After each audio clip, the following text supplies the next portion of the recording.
Ready for a historical marathon? We're looking at the most incredible, bizarre, and world-changing moments from our archives. No fillers, just true history. Let's get started. Rome humiliated the wrong queen. In 60 AD, Queen Boudica was whipped and her daughters were AB'd. She united Britain's tribes and rose in fury. Her army burned Roman cities to ash, London included. Rome panicked. Britain rebelled. A final battle crushed her forces. Boudica chose death over capture. Her revolt forced Rome to rule with fear and restraint. 30 BC, Rome closes in on Egypt. Queen Cleopatra makes one final gamble. She allies with Mark Antony against Rome. They lose. Antony dies. Rome demands Cleopatra alive as a trophy. She refuses humiliation. Instead, the queen chooses death. With Cleopatra's fall, ancient Egypt dies with her. Rome takes everything. She was only 19 years old when they forced the crown on her head. Meet Isabella II of Spain, 1833. Her father died. Her uncle Carlos said, "Women can't rule," and declared himself king. Suddenly the country exploded. Farmers, priests, and mountain warriors grabbed rifles for God, King Carlos, and tradition. Isabella's side had the cities and the army, but Carlos had the people who hated change. For 7 years, Spain bled. Over 200,000 dead. In the end, Isabella won, but her throne was cursed.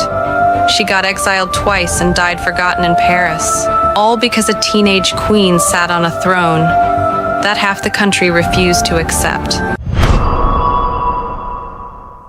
Nearly 4,000 years ago, in ancient Babylon, a king named Hammurabi did something revolutionary. He created one of the world's earliest and most complete written law codes. The Code of Hammurabi contained 282 laws covering everyday life, trade, marriage, theft, injury, and justice. For the first time, laws were written down and displayed publicly so citizens could see and understand the rules. One of its most famous principles was simple and strict: an eye for an eye. Punishment was meant to match the crime. No more, no less. The laws were carved into a massive stone stele, topped with an image of Hammurabi receiving authority from the sun god Shamash. Today, this ancient stone still exists. It is preserved in the Louvre Museum in Paris, standing as proof that justice was organized long before modern courts existed.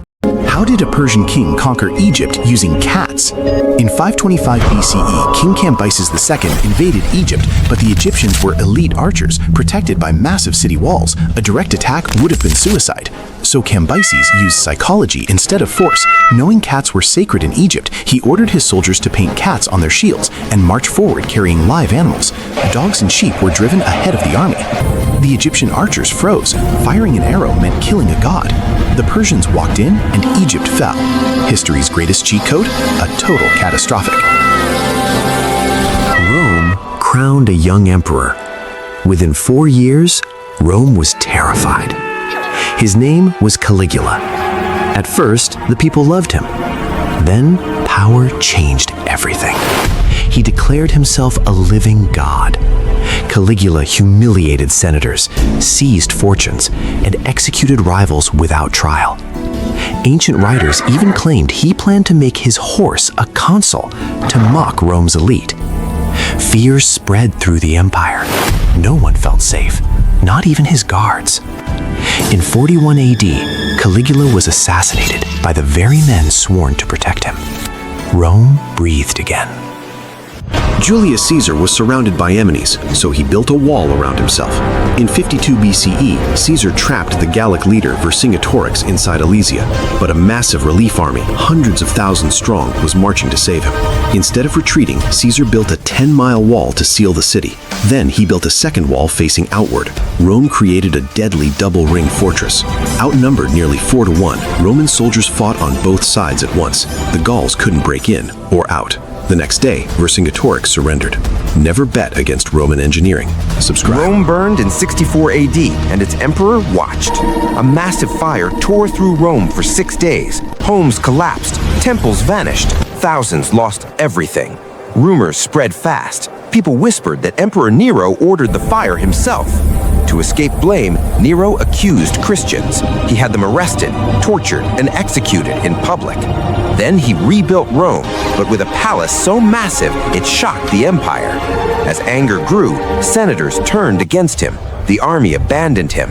In 68 AD, Nero fled Rome alone, hunted, hated, forgotten. Facing capture, the emperor took his own life. His final words? "What an artist dies in me." Rome survived. Nero became history's symbol of madness and tyranny. Humans built this 4,500 years ago without machines. The Great Pyramid of Giza was built around 2560 BC during the reign of Pharaoh Khufu. It was constructed using about 2.3 million limestone blocks, each weighing up to 2.5 tons. The stones were cut using copper tools and stone hammers. They were transported on wooden sleds across wet sand, confirmed by ancient Egyptian wall paintings. Instead of slaves, skilled workers lived in nearby villages. Archaeologists found their homes, bakeries, and medical tools. The pyramid rose using ramps, likely straight, zigzag, or internal ramps. Levers helped lift stones higher as the structure grew. No aliens, no lost technology, just human skill, planning, and patience. Did you know a Roman emperor declared war on the sea? In 40 AD, Emperor Caligula marched his legions to the English Channel. Frustrated by invasion setbacks, he commanded them to stab the waves with swords. Soldiers whipped the water and collected seashells as spoils. Caligula triumphed over Neptune himself. History's ultimate display of imperial madness. Power unchecked leads to absurdity.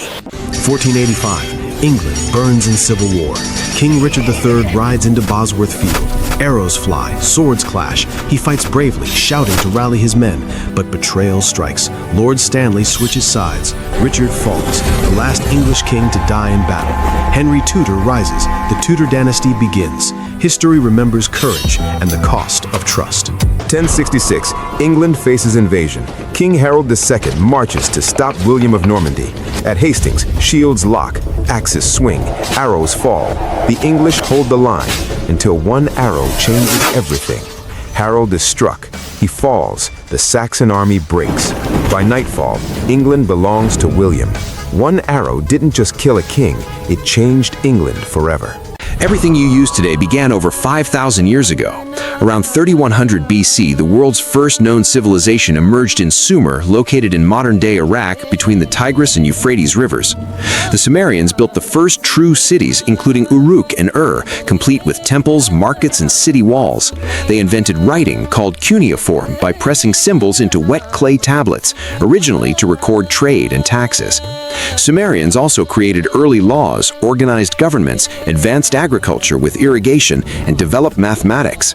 Most remarkably, they divided time into a 60-second minute and 60-minute hour, a system still used worldwide today. Modern civilization didn't appear overnight. Before Rome, before Egypt, there was Sumer. Over 3,000 years ago, humanity wrote its first peace treaty. Around 1259 BC, two superpowers of the ancient world, ancient Egypt and the Hittite Empire, ended years of brutal warfare. Their conflict reached its peak at the famous Battle of Kadesh, one of the largest chariot battles ever fought.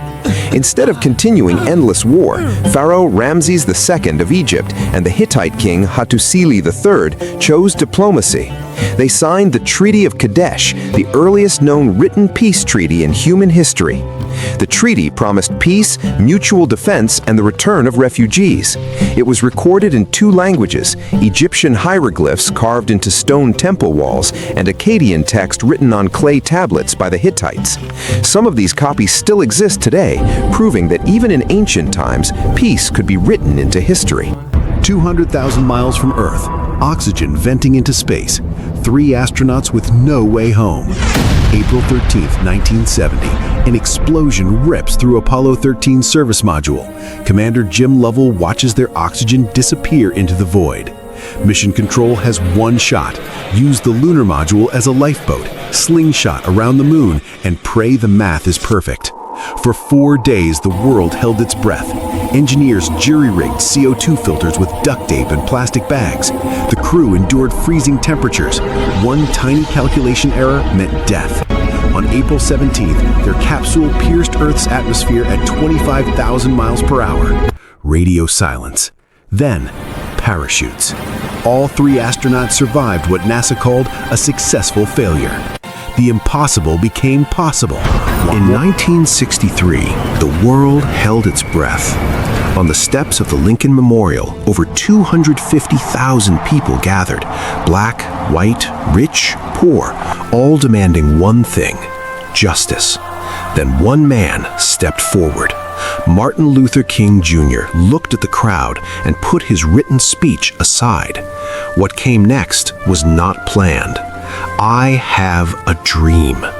His words echoed across America, calling for equality, dignity, and freedom. That single moment reshaped civil rights, influenced laws, and inspired generations worldwide. It wasn't just a speech, it was history being rewritten live. Subscribe. In 1983, the Cold War was at its peak. Deep inside a Soviet command bunker, a computer suddenly blared a terrifying warning.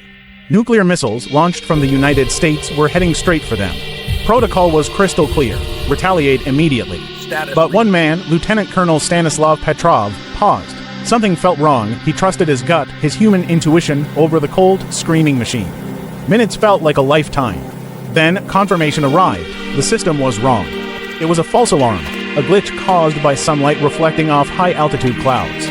One decision, one moment of calm from one man, prevented a global nuclear war. The world never even knew how close it came to annihilation. Real history often sounds fake. Follow for more unbelievable true stories.